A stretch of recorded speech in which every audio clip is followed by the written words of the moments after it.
옛날 하나님께서는 예언자들을 통하여 여러 가지 방법으로 수없이 우리 조상들에게 말씀하셨습니다. 그러나 이 마지막 때에는 아들을 통해 우리에게 말씀해 주셨습니다. 하나님은 그 아들을 모든 것의 상속자로 삼으시고 또 아들을 통해 우주를 창조하셨습니다. 그 아들은 하나님의 영광의 광채시며 하나님의 본성을 그대로 나타내시는 분입니다. 그분은 능력 있는 말씀으로 만물을 보존하시며 죄를 깨끗게 하시고 하늘에 계시는 위대하신 하나님 오른편에 앉으셨습니다. 그래서 천사들보다 더 뛰어난 이름을 받으시고 그들과는 비교할 수 없을 만큼 위대한 분이 되셨습니다. 하나님께서는 어느 천사에게도 너는 내 아들이다. 오늘 내가 너를 낳았다. 라고 말씀하시거나 또 나는 그의 아버지가 되고 그는 내 아들이 될 것이다. 라고 말씀하신 적이 없습니다. 그러나 하나님께서 맏아들을 세상에 보내실 때 하나님의 모든 천사들은 그에게 경배하여라 하셨습니다. 또 천사들에 대해서는 하나님이 그의 천사들을 바람으로 삼으시고 그의 종들을 불꽃으로 삼으신다 라고 하셨습니다. 그러나 아들에 대해서는 이렇게 말씀하셨습니다. 하나님이시여 주는 영원히 통치하시고 주의 나라를 정의의 지팡이로 다스리십니다. 왕이 옳은 것을 사랑하고 악한 것을 미워하였으므로 왕의 하나님은 왕에게 기쁨의 기름을 부어 다른 왕들보다 높이셨습니다. 주여 태초에 주께서 땅에 기초를 놓으셨고 하늘도 주의 손으로 만드셨습니다. 하늘과 땅은 없어질 것이나 주는 영원히 살아계실 것이며 그것들은 옷처럼 낡아질 것입니다. 주께서 그 모든 것을 옷처럼 말아버리시면 그것들이 의복처럼 변할 것이나 주는 변함없이 한결같으시고 주의 연대는 끝이 없을 것입니다. 하나님께서 어느 천사에게 내가 너의 원수들을 너의 발 앞에 굴복시킬 때까지 너는 내 오른편에 앉아있거라 고 말씀하신 적이 있었습니까? 천사들은 모두 섬기는 영들이며 앞으로 구원받을 사람들을 섬기라고 하나님이 보내신 일꾼에 불과합니다. 그러므로 우리는 들은 말씀에서 벗어나지 않도록 그것을 마음에 깊이 간직해야 합니다. 천사들을 통해 주신 말씀도 권위가 있어서 그것을 어기거나 순종치 않았을 때 모두 공정한 처벌을 받았는데 하물며 이같이 큰 구원을 우리가 소홀히 한다면 어떻게 형벌을 피할 수 있겠습니까? 이 구원은 맨 처음 주님께서 말씀하셨고 그 말씀을 들은 사람들이 우리에게 증거해 준 것입니다. 그리고 하나님께서도 놀라운 기적과 여러 가지 능력 있는 일들과 또 자신의 뜻을 따라 나누어 주신 성령님의 은혜의 선물로 그들의 증거를 뒷받침해 주셨습니다. 하나님은 우리가 말하는 장차 올 세상을 천사들이 통치하도록 맡기지 않으셨습니다. 성경에도 이렇게 기록되어 있습니다. 사람이 무엇인데 주께서 그를 생각하시며 사람의 아들이 무엇인데 주께서 그를 돌보십니까? 주께서는 그를 천사보다 조금 못하게 하시고 영광과 존귀의 관을 그에게 씌우셨으며 모든 것을 그의 발 아래 복종하게 하셨습니다. 하나님은 모든 것을 그에게 복종시키는 데 있어서 복종치 않는 것이 하나도 없도록 하셨습니다. 그런데도 우리는 아직 모든 것이 그에게 복종한 것을 보지 못하고 있습니다. 그러나 우리는 천사들보다 조금 낮아지셨다가 죽음을 당하심으로 이제는 영광과 존귀를 받으신 예수님을 보고 있습니다. 그분은 하나님의 은혜로 모든 사람을 위해 죽음을 맛보려고 하셨습니다. 만물을 창조하시고 보존하시는 하나님이 많은 사람을 영광으로 인도하시려고 구원의 창시자이신 예수님을 고난을 통해 완전하게 하신 것은 너무나 당연한 일이었습니다. 그것은 거룩하게 하시는 분과 거룩하게 된 사람들이 모두 한 하나님에게서 나왔기 때문입니다. 그래서 예수님은 그들을 형제라고 부르는 것을 조금도 부끄러워하지 않으시고 하나님께 내가 내 형제들에게 주의 이름을 선포하고 군중 앞에 서서 주를 찬양하겠습니다 하셨고 또 주님께서는 내가 그분을 신뢰하겠다 하셨으며 또 나와 및 하나님이 나에게 주신 자녀들을 보라 하셨습니다. 자녀들은 살과 피를 가졌기 때문에 예수님도 그들과 마찬가지로 인간성을 지니셨습니다. 이것은 자신의 죽음을 통해서 죽음의 권세를 잡은 마귀를 멸망시키시고 일생 동안 죽음의 공포에서 종살이하는 모든 사람들을 해방시키시기 위한 것입니다. 주님은 천사들을 도우려고 오신 것이 아니라 아브라함의 후손들을 도우려고 오셨습니다. 그러므로 주님은 모든 점에서 자기 형제들과 같이 되셔야 했습니다. 이것은 하나님을 섬기는 일에 자비롭고 충성스러운 대제사장이 되어 백성들의 죄가 용서받도록 하기 위한 것입니다. 주님은 몸소 시험을 받아 고난을 당하셨기 때문에 시험당하는 사람들을 넉넉히 도우실 수 있습니다.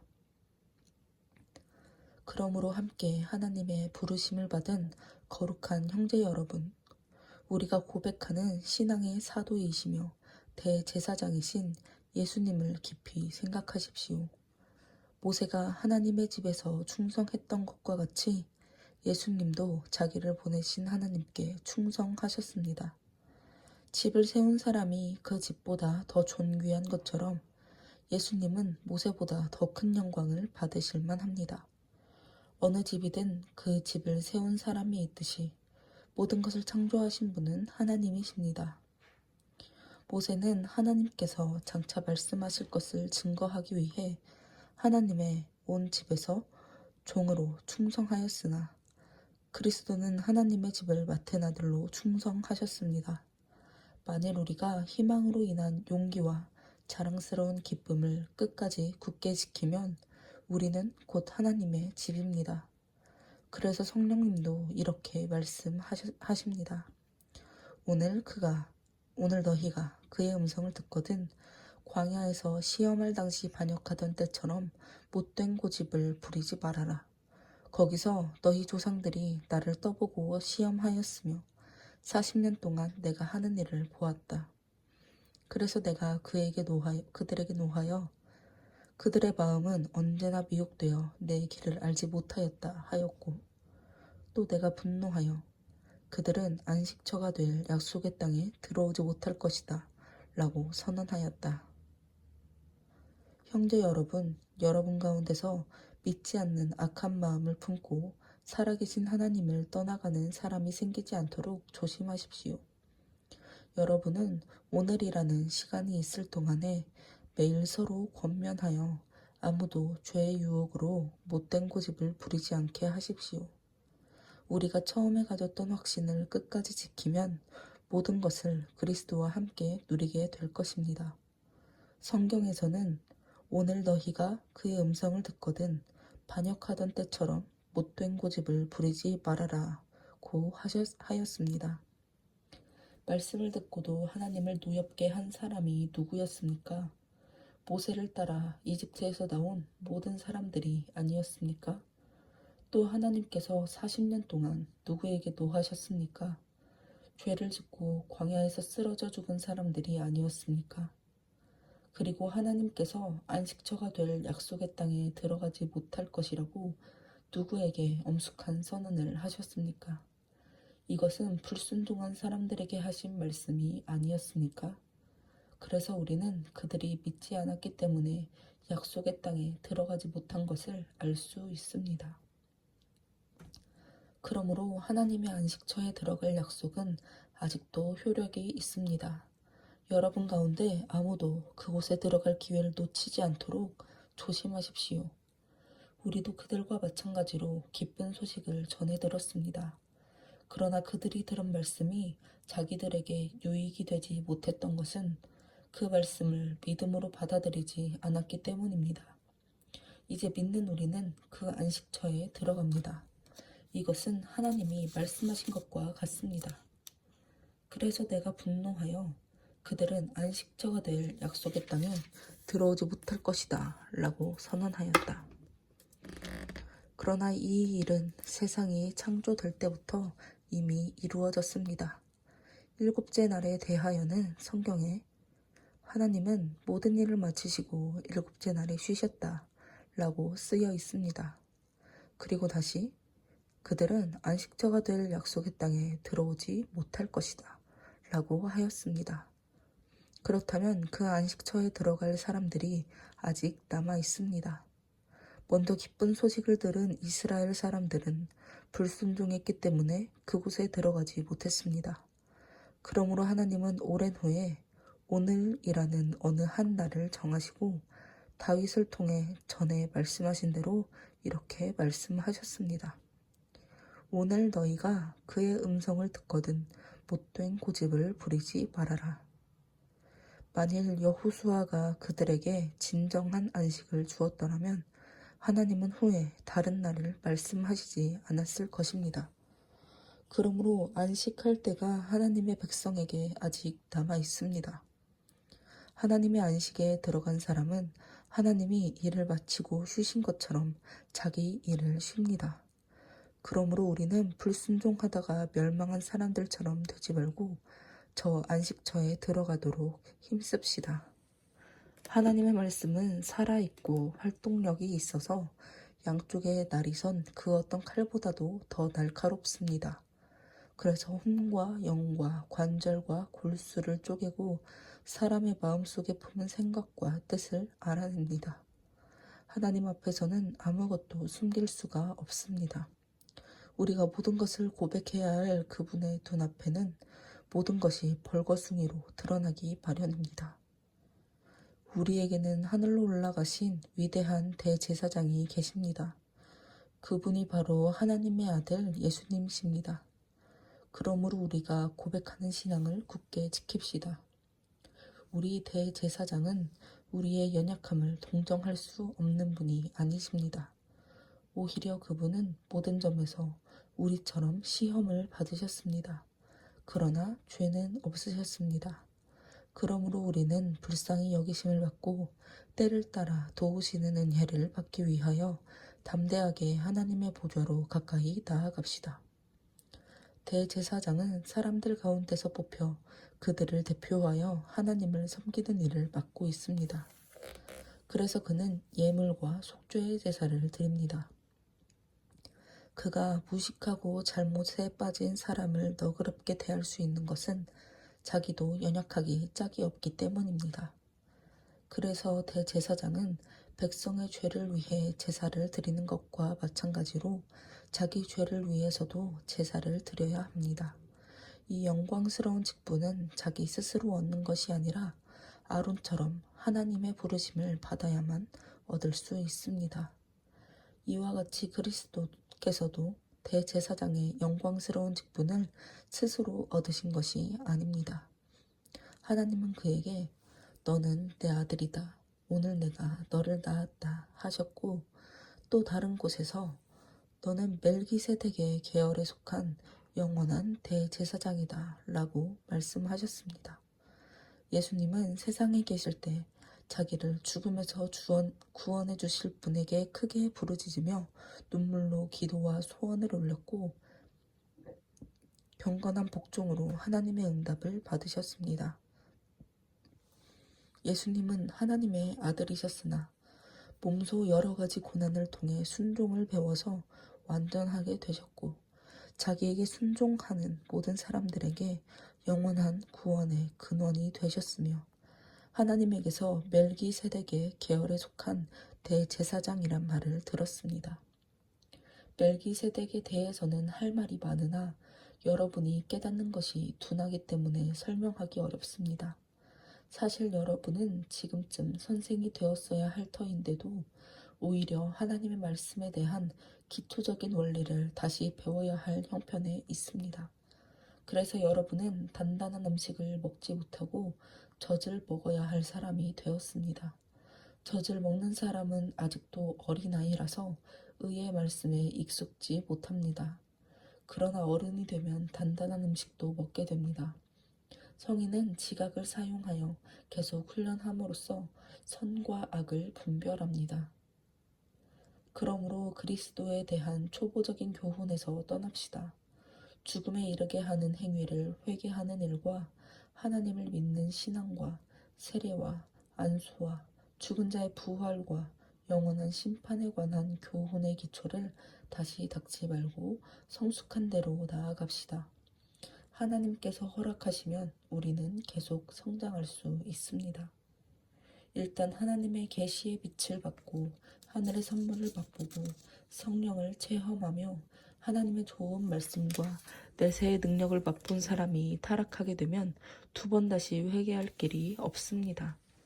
이것은 하나님의 아들을 다시 십자가에 못 박아 공공연하게 수치를 당하게 하는 행위가 되기 때문입니다. 땅이 자주 내리는 비를 흡수하여 농부들에게 유익한 채소를 내면 하나님의 복을 받습니다. 그러나 땅이 가시와 엉겅퀴를 내면 아무 쓸모가 없어 곧 저주를 받고 마침내 불에 타게 될 것입니다. 사랑하는 여러분, 우리가 말은 이렇게 하지만 여러분에게는 구원과 관련된 보다 나은 축복이 있음을 우리는 확신합니다.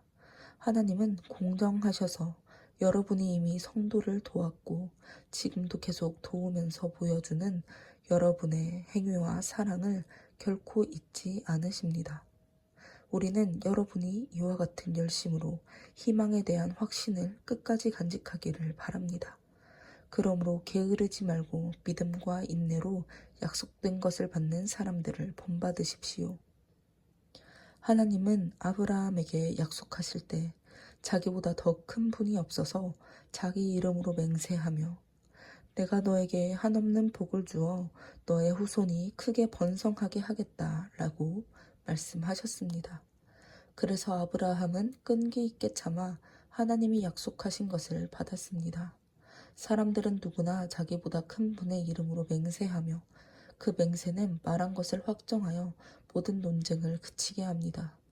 이와 같이 하나님은 약속된 것을 받을 사람들에게 자신의 계획이 변경되지 않는다는 것을 확실히 보여주시려고 맹세로 그것을 보증해 주셨습니다.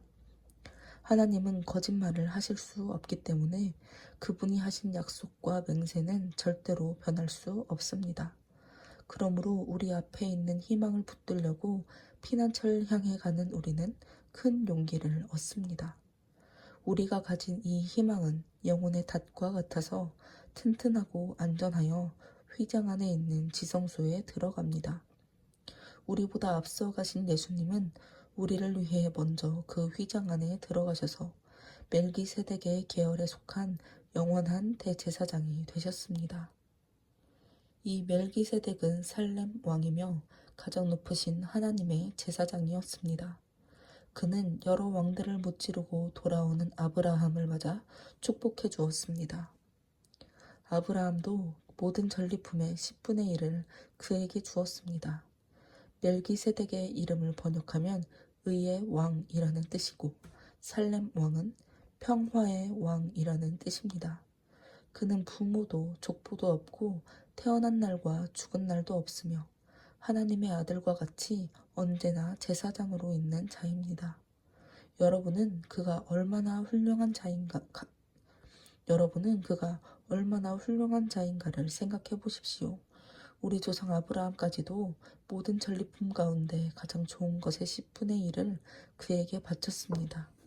제사장 직분을 받은 레위 사람들은 같은 동족인 아브라함의 후손에게서 10분의 1을 받도록 율법에 규정하고 있습니다. 그러나 멜기세덱은 레위 사람의 족보에 들지 않았는데도 아브라함에게서 10분의 1을 받았고 하나님의 약속을 받은 아브라함을 축복해 주었습니다. 일반적으로 축복은 윗사람이 아랫사람에게 하는 것입니다. 제사장들도 10분의 1을 받았고 멜기세덱도 10분의 1을 받았으나 제사장들은 죽을 사람이고 멜기세덱은 성경이 증거한 대로 영원히 살아 있습니다.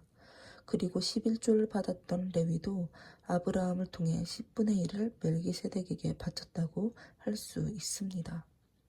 이것은 멜기세덱이 아브라함을 만났을 때 레위는 아직 태어나지 않고 자기 조상의 몸속에 있었기 때문입니다.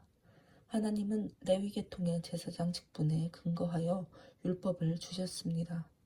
그런데 그 제사장 직무가 완전해질 수 있었다면 어째서 아론의 계통이 아닌 멜기세덱의 계통에서 다른 제사장을 세울 필요가 있었겠습니까?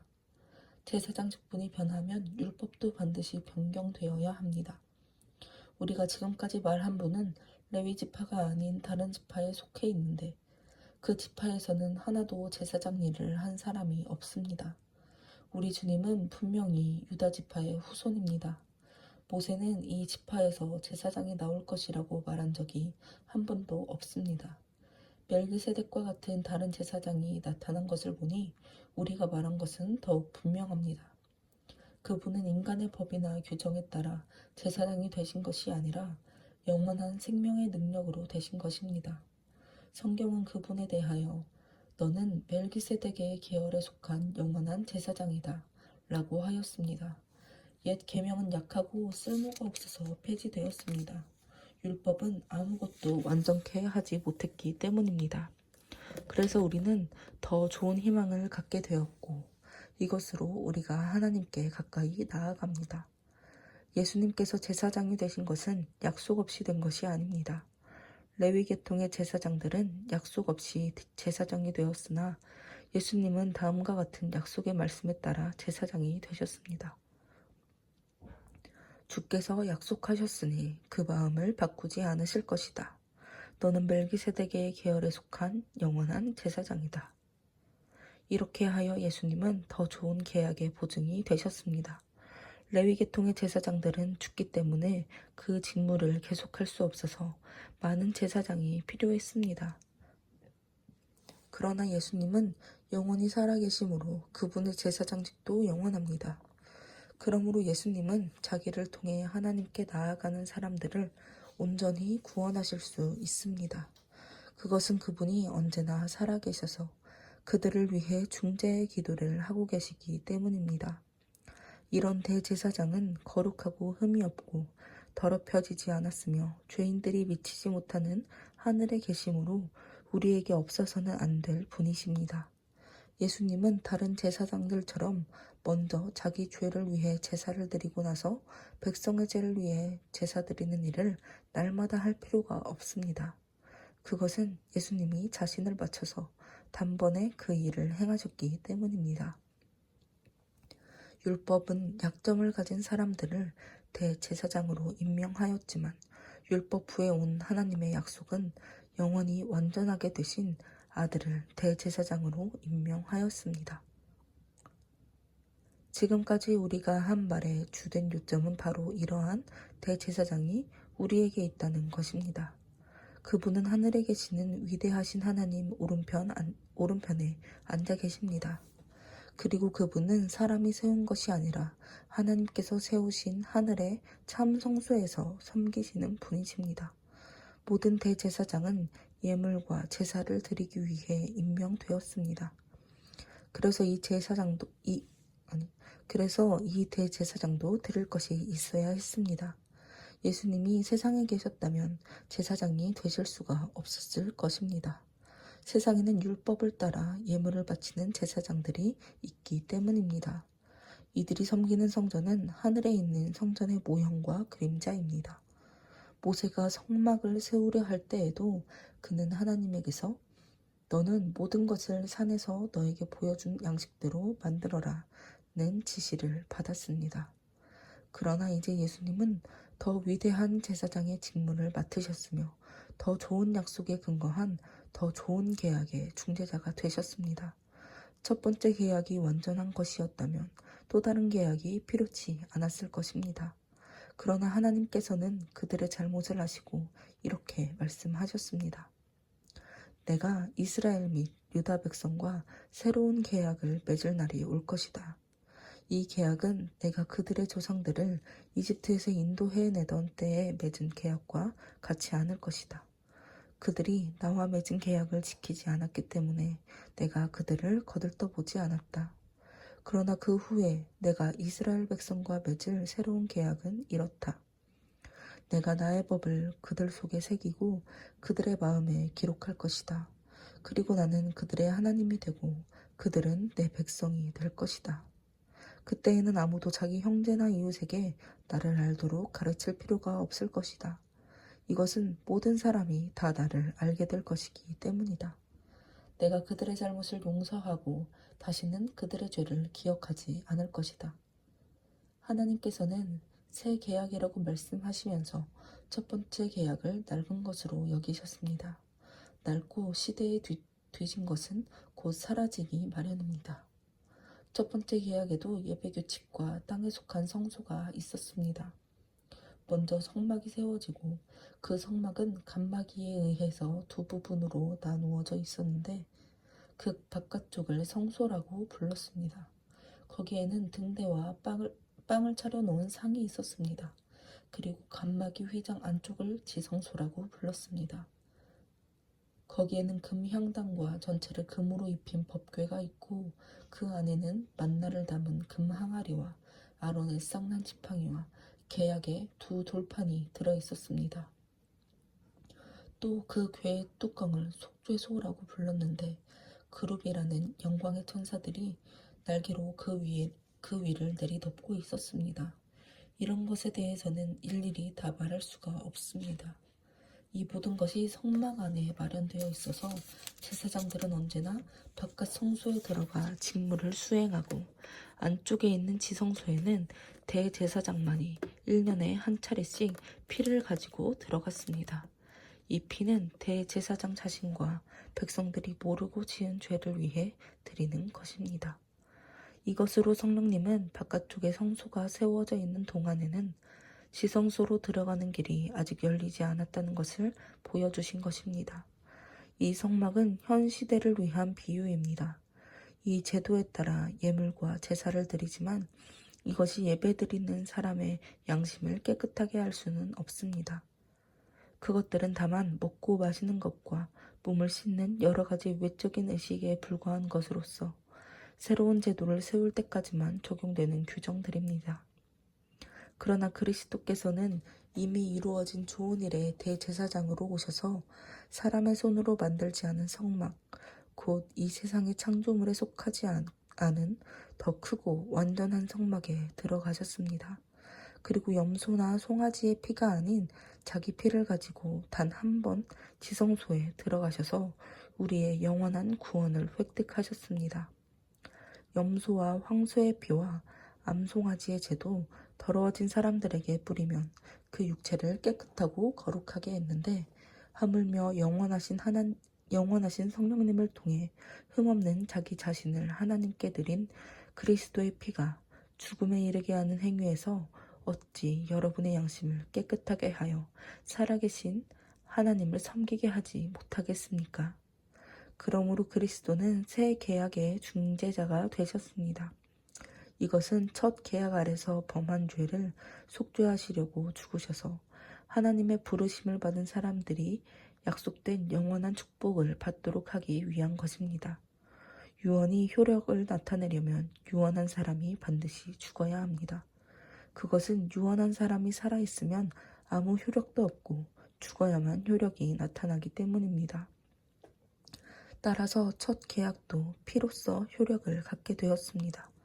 모세는 율법에 따라 모든 계명을 온 백성에게 말한 후에 송아지와 염소의 피를 물과 함께 가지고 와서 붉은 양털과 우슬초에 적셔 율법책과 모든 백성에게 뿌리면서 이것은 하나님이 여러분과 맺은 계약의 피입니다. 라고 하였습니다. 그리고 그는 성막과 제사에 쓰이는 모든 물건에도 그와 같이 피를 뿌렸습니다. 율법에 의하면 거의 모든 것이 다 피로써 깨끗하게 되며 피 흘림이 없으면 죄의 용서도 없습니다. 하늘에 있는 것들을 모방한 지상의 모형들은 이런 방법으로 깨끗하게 해야 했습니다. 그러나 하늘에 있는 것들은 이보다 더 나은 제물로 깨끗하게 해야 합니다. 그리스도께서는 참 성소의 모형에 불과한 사람의 손으로 만든 지상의 성소에 들어가신 것이 아니라 우리를 위해 하나님 앞에 나타나시려고 하늘에 있는 성소에 들어가셨습니다. 대제사장은 자기의 피가 아닌 짐승의 피를 가지고 해마다 지성소에 들어갔으나 그리스도께서는 자주 자기를 들이실 필요가 없었습니다. 만일 그렇게 해야 한다면 그리스도께서 세상이 창조될 때부터 자주 고난을 받으셨어야 했을 것입니다. 그러나 이제 그리스도는 자기를 제물로 드려 죄를 없애려고 역사의 끝에 단번에 나타나셨습니다. 사람이 한 번 죽는 것은 정해진 운명이지만 죽은 후에는 심판이 있습니다. 이와 같이 그리스도께서도 많은 사람의 죄를 없애려고 단번에 희생의 제물이 되셨습니다. 그리고 다시 오실 때에는 죄를 위해서가 아니라 자기를 기다리는 사람들에게 구원을 주시기 위해서 두 번째 나타나실 것입니다. 율법은 앞으로 올 좋은 일의 그림자에 불과하며 실체 그 자체가 아닙니다. 그러므로 해마다 계속드리는 똑같은 제사로는 예배 드리러 나오는 사람들을 완전하게 할 수 없습니다. 만일 그것이 가능했다면 예배 드리는 사람들이 단번에 깨끗하게 되어 다시는 죄의식을 갖지 않았을 것이며 제물 드리는 일도 그만두었을 것입니다. 그러나 그 제사는 해마다 죄를 생각나게 할 뿐입니다. 그것은 황소나 염소의 피가 죄를 없애지 못하기 때문입니다. 그러므로 그리스도께서 세상에 오셨을 때 이렇게 말씀하셨습니다. 주께서 제사와 예물을 원하지 않으시며 불로 태워 바치는 번제와 죄를 씻는 속죄제도 기뻐하지 않으시고 나를 위해 한 몸을 예비하셨습니다. 그때 내가 말하였습니다. 하나님이여 보십시오. 나에 관해 율법책에 기록되어 있는 대로 내가 주의 뜻을 행하러 왔습니다. 그리스도께서는 먼저 주께서 제사와 예물과 번제와 속죄제를 원하거나 기뻐하지 않으셨습니다. 라고 말씀하시고 이런 것은 율법이 요구하는 것임. 그런 다음에 보십시오. 내가 주의 뜻을 행하러 왔습니다. 라고 하셨습니다. 주님께서는 새 제도를 세우시려고 옛것을 폐지하신 것입니다. 하나님의 이런 뜻에 따라 우리는 예수 그리스도의 몸이 단번에 드려짐으로 거룩하게 되었습니다. 모든 제사장은 날마다 제단 앞에 서서 자기 직무를 수행하며 반복해서 같은 제사를 드리지만 이런 제사는 결코 죄를 없애지 못합니다. 그러나 그리스도는 죄를 위해 단 한 번의 영원한 제사를 드리시고 하나님의 오른편에 앉으셨습니다. 그 후부터 그분은 원수들이 자기 발 아래에 굴복하게 될 때까지 기다리고 계십니다. 예수님은 거룩하게 된 사람들을 한 번의 제사로 영원히 완전하게 하셨습니다. 그리고 성령님도 우리에게 이렇게 증거하고 계십니다. 그 후에 내가 그들과 맺을 새로운 계약은 이렇다. 내가 나의 법을 그들 속에 새기고 그들의 마음에 기록할 것이다. 그러고서 성령님은 그들의 죄와 악한 행동을 내가 다시는 기억하지 않을 것이다. 라고 하셨습니다. 이런 죄와 악한 행동을 용서받았으므로 다시는 죄를 위한 제사가 필요 없게 되었습니다. 형제 여러분, 그러므로 우리는 예수님의 피로 떳떳하게 지성소에 들어갈 수 있게 되었습니다. 그분은 우리를 위해 자신의 몸인 휘장을 찢어 새로운 생명의 길을 열어 놓으셨습니다. 우리에게는 하나님의 집을 다스리는 위대한 대제사장이 계십니다. 우리가 이미 마음에 핏뿌림을 받아 악한 양심이 깨끗해졌고 우리의 몸도 맑은 물로 씻었으니 이제부터는 진실한 마음과 확고한 믿음으로 하나님께 나아갑시다. 약속하신 분은 신실하신 분이십니다. 우리가 고백하는 희망을 굳게 붙듭시다. 그리고 서로 격려하여 사랑과 선한 일을 위해 힘쓰도록 하십시오. 어떤 사람들의 습관과 같이 모이기를 중단하지 말고 서로 격려하여 주님이 오실 날이 가까울수록 더욱 모이는 일에 힘씁시다. 만일 우리가 진리를 알고 난 후에도 고의적으로 계속 죄를 짓는다면 그것을 속죄하는 제사는 없고 두려운 마음으로 심판을 기다리는 것과 하나님을 대적하는 원수들을 소멸할 무서운 불만 있을 것입니다. 모세의 법을 어긴 사람도 두세 증인만 있으면 동정의 여지 없이 사형을 받았는데 하물며 하나님의 아들을 짓밟고 자기를 거룩하게 한 계약의 피를 깨끗이 아는 것으로 여기고 은혜를 주시는 성령님을 모욕한 사람이 받을 형벌이 어찌 더 무겁지 않겠습니까? 원수 갚는 것은 나의 일이다. 내가 갚아주겠다. 하시고 또 주께서 자기 백성을 심판하실 것이다. 라고 말씀하신 분을 우리는 알고 있습니다. 살아계신 하나님의 심판의 대상이 된다는 것은 정말 무서운 일입니다. 여러분이 하나님의 빛을 받은 후에 심한 고난과 싸우며 견디던 그때를 생각해 보십시오. 그때 여러분은 모욕과 핍박을 당하여 사람들의 구경거리가 된 적도 있었고 그런 취급을 받는 사람들의 친구가 되기도 했습니다. 여러분은 갇힌 사람들을 동정하였고 또 재산을 빼앗기면서도 그보다 더 좋고 영원한 유산이 있다는 것을 알고 그 일을 기쁘게 당하였습니다. 그러므로 여러분은 용기를 잃지 마십시오. 이것으로 큰 상을 받게 될 것입니다. 여러분이 하나님의 뜻을 행한 후에 하나님이 약속하신 것을 받으려면 인내가 필요합니다. 머지않아 그리스도께서 오실 것입니다. 그러나 의로운 사람은 믿음으로 살아야 합니다. 믿다가 뒤로 물러서면 하나님께서 기뻐하시지 않습니다. 우리는 뒤로 물러나 멸망할 사람들이 아니라 믿고 구원을 받을 사람들입니다. 믿음은 우리가 바라는 것들에 대한 실물이며 보이지 않는 것들에 대한 증거입니다. 옛날 사람들도 이 믿음으로 하나님의 인정을 받았습니다.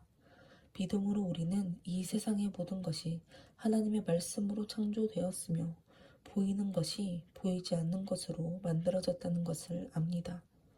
믿음으로 아벨은 가인보다 더 나은 제사를 하나님께 드렸습니다. 하나님께서는 아벨이 믿음으로 드린 제물을 기꺼이 받으시고 그를 의로운 사람으로 인정해 주셨습니다. 그는 죽었지만 지금도 여전히 말을 하고 있습니다.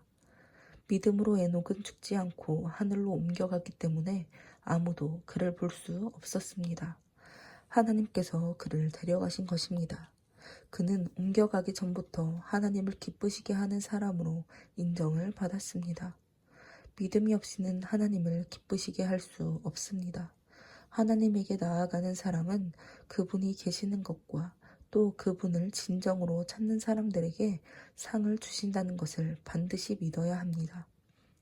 믿음으로 노아는 아직 보이지 않는 일들에 대하여 하나님의 경고를 받고 그분을 두려워하는 마음으로 지체 없이 배를 만들어 홍수 때에 가족을 구원해 냈습니다. 그래서 그는 세상에 죄가 있음을 선언하였고 믿음에 의한 의의 상속자가 되었습니다. 믿음으로 아브라함은 하나님이 주시겠다고 약속하신 땅으로 가라는 명령을 받고 그대로 순종하였습니다. 그는 가야 할 곳이 어딘지도 모르는 채 떠났던 것입니다. 믿음으로 그는 약속받은 낯선 땅으로 가서 같은 약속을 받은 이삭과 야곱과 함께 나그네처럼 천막 생활을 하였습니다. 그것은 하나님께서 설계하여 세우신 견고한 하늘의 도성을 바라고 있었기 때문입니다.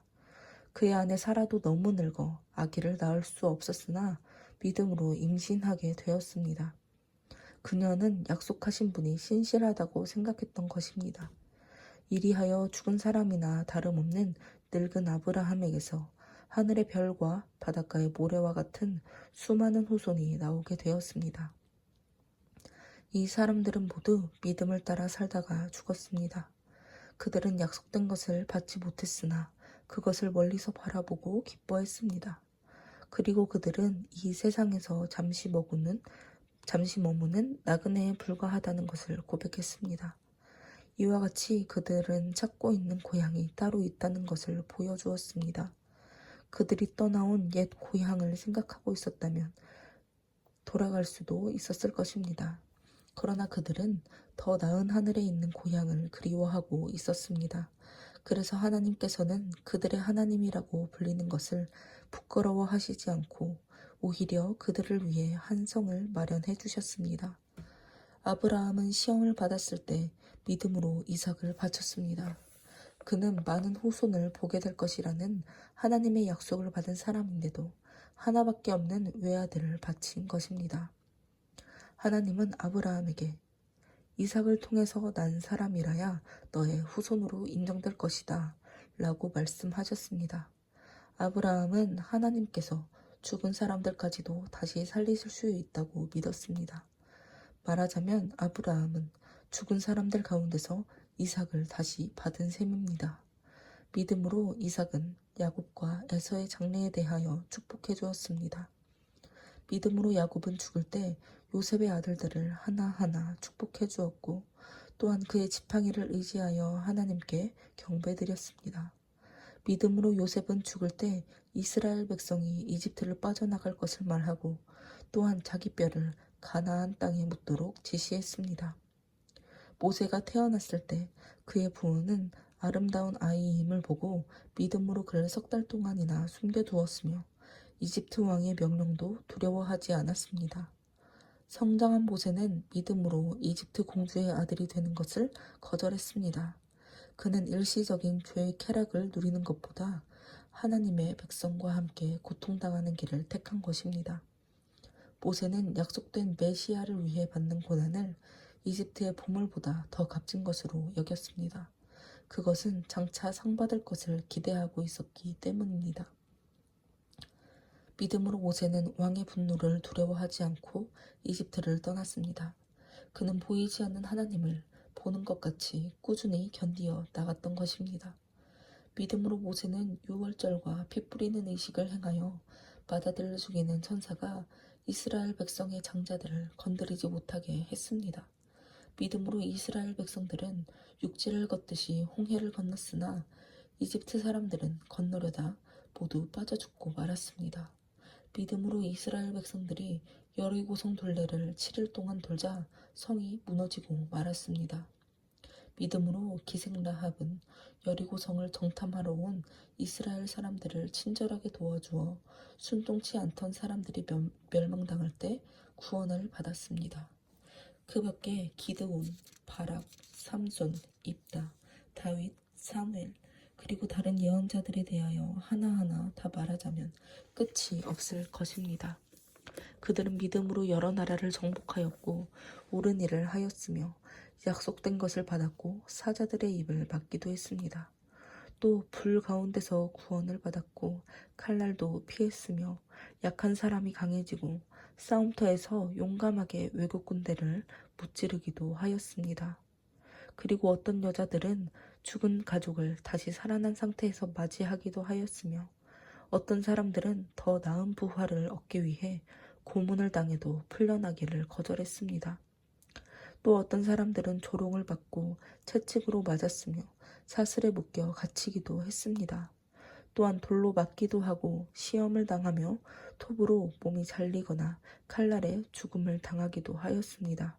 그리고 양이나 염소의 가죽으로 옷을 삼아 두르고 다녔으며 가난과 고통에 시달리고 온갖 학대를 받았습니다. 세상은 그들에게 아무 가치가 없었습니다. 그래서 그들은 광야와 산과 동굴과 땅굴을 찾아다니며 지냈습니다. 이 사람들은 모두 믿음으로 여러 가지 증거를 받았지만 약속된 것을 받지는 못하였습니다. 그것은 하나님께서 우리를 위해 더 좋은 것을 마련하시고 우리와 함께 그들이 완전해지도록 하셨기 때문입니다. 이렇게 많은 증인들이 우리를 지켜보고 있습니다. 그러므로 우리도 모든 무거운 짐과 얽매이기 쉬운 죄를 벗어버리고 목표를 향해 꾸준히 달려갑시다. 그리고 우리 믿음의 근원이시며 우리 믿음을 완전케 하시는 예수님을 바라봅시다. 그분은 장차 누릴 기쁨을 위하여 부끄러움과 십자가의 고통을 참으셨으며 지금은 하나님의 오른편에 앉아 계십니다. 여러분은 죄인들의 이런 징후를 몸소 참으신 예수님을 생각하면서 낙심하지 말고 용기를 내십시오. 지금까지 여러분은 피를 흘리면서까지 죄를 대항하여 싸운 일은 없습니다. 하나님께서 자녀들을 타이르듯 여러분에게 이렇게 격려하신 말씀을 잊었습니까? 내 아들아, 주의 징계를 가볍게 여기지 말며 꾸지람을 듣더라도 낙심하지 말아라. 주께서는 자기가 사랑하는 사람을 꾸짖고 나무라시며 그가 아들로 받아들이는 사람을 다 채찍질 하신다. 여러분은 고난을 징계로 알고 견디어 나가십시오. 하나님은 여러분을 아들로 대하십니다. 아버지가 징계하지 않는 아들이 있겠습니까? 아들이면 누구나 징계를 받습니다. 만일 여러분이 그런 징계를 받지 않는다면 사생아이지 진짜 아들이 아닙니다. 우리 육체의 아버지가 우리를 징계하여도 우리가 공경하는데 하물며 우리 영의 아버지께 복종하며 살아야 하지 않겠습니까? 육체의 아버지는 그들이 좋다고 생각하는 대로 잠시 우리를 징계하지만 하나님 아버지는 우리의 유익을 위해서 우리를 징계하여 그분의 거룩하심에 참여하게 하십니다. 징계를 받을 당시에는 그 징계가 달갑지 않고 괴로운 것 같지만 후에 그것으로 단련을 받은 사람들은 의와 평안의 열매를 맺습니다. 그러므로 여러분은 맥 빠진 손과 약해진 무릎에 힘을 주어 일어나서 바른 길을 걸어가십시오. 그러면 불구자가 절뚝거리지 않고 고침을 받을 것입니다. 여러분은 모든 사람들과 화목하게 지내고 거룩함을 추구하십시오. 거룩해지지 않고서는 아무도 주님을 보지 못할 것입니다. 여러분 가운데 하나님의 은혜를 받지 못하는 사람이 아무도 없도록 잘 살피십시오.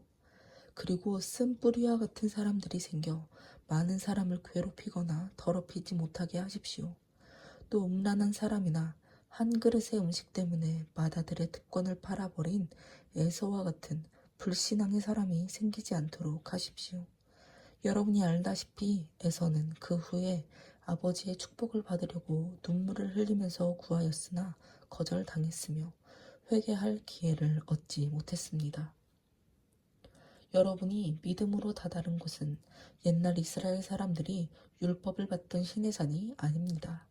그 산은 손으로 만져볼 수 있고 불이 타오르며 검은 구름과 짙은 어두움에 쌓인 채 폭풍이 일고 나팔 소리와 말하는 소리가 들려오는 산이었습니다. 그때 그 소리를 들은 사람들은 하나님께 더 이상 말씀하시지 말아달라고 간청했던 것입니다. 그들은 짐승이라도 이 산에 닿기만 하면 돌로 쳐 죽여라고 말씀하신 하나님의 명령이 너무나 두려워 감당할 수 없었습니다. 그 광경을 본 모세도 무서워 떨린다고 하였습니다. 그러나 여러분이 다다른 곳은 시온산과 살아계신 하나님의 성인 하늘의 예루살렘입니다.